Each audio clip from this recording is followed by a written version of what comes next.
করে ভাবলেন ঠাকুরের নির্মাল্য আমি আপনার হাত থেকে নেব? কেন নিবি না? আমি যে তোমার বউ।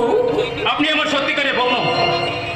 কি বললে? শুনুন, আপনার ছল চাতুরিকে বাড়ির সকলের মনে মায়া বিস্তার করতে পারলেও আমার মনে কিন্তু ছায়াটুকু ফেলতে পারবেন না, কারণ এই হৃদয়ে মহিলার কোনো জায়গা নেই।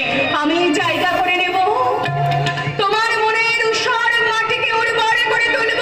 আমি আমার ভালোবাসা সেবার বাড়ি সিঞ্চন করে। কামিনী কিংবা কাঞ্চনের মোহে মুগ্ধ আমি নই। আপনি নিশ্চয় জানেন অঝোর ঝরা বৃষ্টিতে মাটি গলে যায়, লোহা গলে না। পুরাণে কিন্তু কখনো মিথ্যে কথা বলে না। লোহার তৈরি দুর্ভিক্ষ ভাষণ করেই কিন্তু লক্ষিন্দরকে মরতে হয়েছিল। মরতে তো হবেই, কারণ সেই লৌহ বাসরে বিশ্বকর্মা তৈরি করা গোপন ছিদ্র ছিল, আর সেই ছিদ্র দিয়ে ঢুকে লক্ষিন্দরকে দংশন করেছিল বিষধর কালনাগিনী। শুনুন কালনাগিনী, আপনার কামনা বাসনা ছবল মেরে আমাকে আপনি শেষ করতে পারবেন না, কারণ আমি রক্তে মাংসে লক্ষিন্দর নই। আমি ষড়রিপু জয় করা সংযমের